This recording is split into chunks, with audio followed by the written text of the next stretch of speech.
The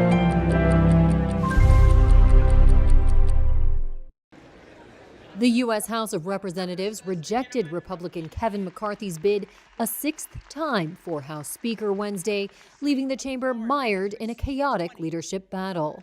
They want us to fight each other. That much has been made clear by the popcorn and blankets and alcohol that is coming over there.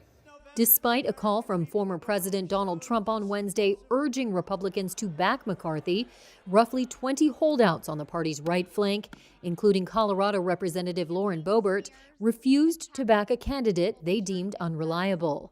Even having my favorite president call us and tell us we need to knock this off, I think it actually needs to be reversed. The president needs to tell Kevin McCarthy that, sir, you do not have the votes and it's time to withdraw. McCarthy, the top House Republican since 2019, secured only 201 of the 218 votes needed, while 20 Republicans voted for Florida Representative Byron Donalds. All 212 of the chamber's Democrats voted for their leader, Hakeem Jeffries. The last time the House failed to elect a speaker on the first ballot was a century ago in 1923. No member-elect having received a majority of the whole number of votes cast, a speaker has not been elected. After the sixth vote in 2 days failed to produce a speaker, lawmakers voted to recess until later in the evening while they seek a solution behind closed doors. After years of politics being so divisive, there are bright spots across the country. The Brent Spence Bridge is one of them.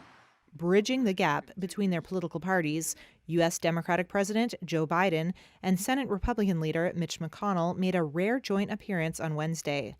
It was a carefully planned event set against the backdrop of the Brent Spence Bridge, an aging span connecting Covington, Kentucky and Cincinnati, Ohio, due to receive repairs paid for through a bipartisan $1 trillion infrastructure law.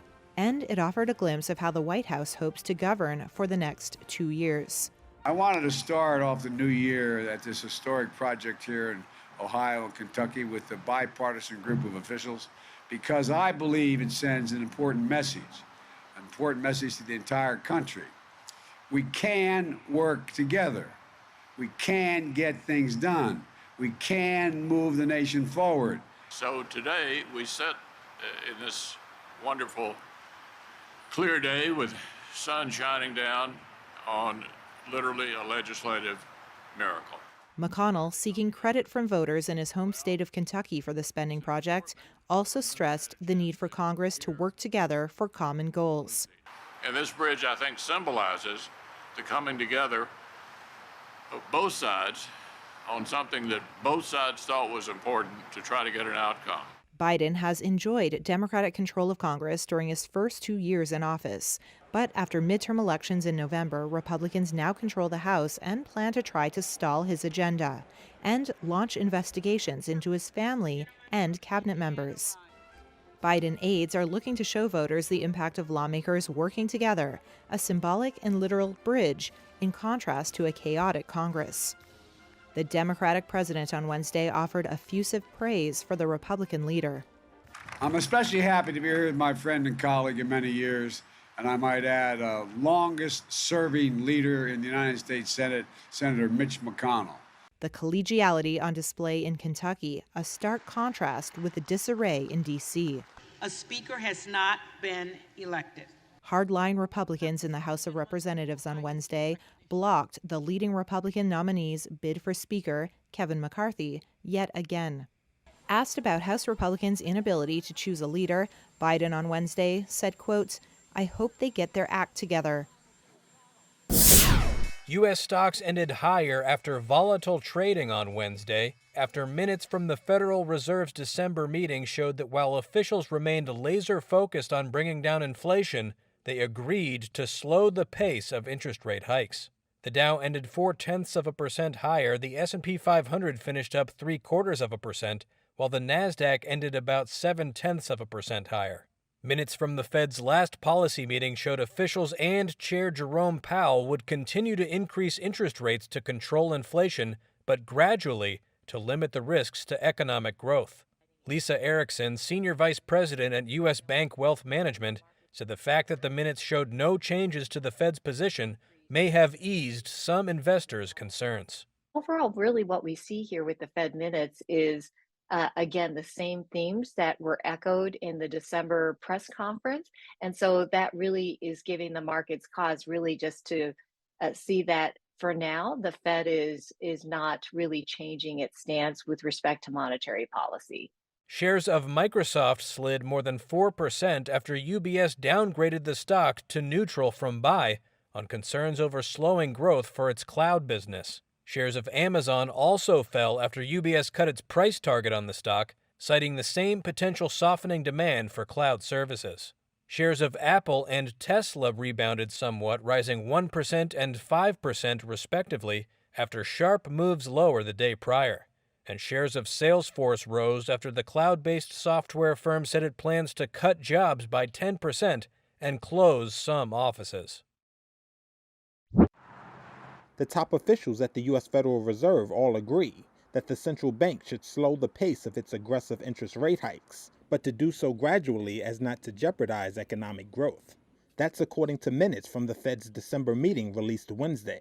The minutes show policymakers remain focused on reining in inflation, while also taming any misconception in financial markets. Lisa Erickson is a senior vice president at U.S. Bank Wealth Management. What you're seeing here with these minutes is really a continuation of that tone where the Fed is re-emphasizing, even if they potentially slow the pace again to 25 basis points in the next Fed meeting, they still are very committed to fighting inflation, and that they really don't want the market to interpret any smaller potential increase as a weakening of its resolve. Officials acknowledged they had made significant progress over the past year in raising rates enough to bring inflation down. And as a result, the central bank now needed to balance its fight against rising prices with the risks of slowing the economy too much and potentially placing the largest burdens on the most vulnerable groups through higher than necessary unemployment. Policymakers approved a 0.5 percentage point rate increase at last month's meeting, a step back from the 0.75 percentage point hikes used through much of 2022. At sunrise on Wednesday, dozens of Cubans, some who had waited years for appointments, assembled at a small park near the U.S. Embassy in Havana, which resumed consular services for the first time since 2017. The embassy abruptly suspended these services that year after several of its staff were stricken with a still largely unexplained ailment dubbed Havana syndrome. It was first reported among U.S. officials in 2016, and symptoms included nausea and memory lapses. That shutdown forced many Cubans in need of consular services to travel to Guyana for visa processing, a costly trip well out of reach for most on the island. There are many families waiting to be reunited, and it is more difficult having to go to another country. But a record-breaking 250,000 Cubans have nonetheless left the island in the past year for the U.S., most via dangerous, irregular routes traveling overland from Central America or across the Straits of Florida in precarious homemade rafts.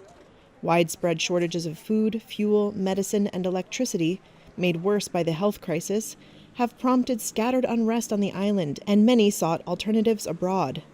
Cuba blames the U.S. embargo, a web of laws and regulations that complicate business with the island, for crippling its economy. The two nations have also resumed once regular talks on migration to tamp down the flow.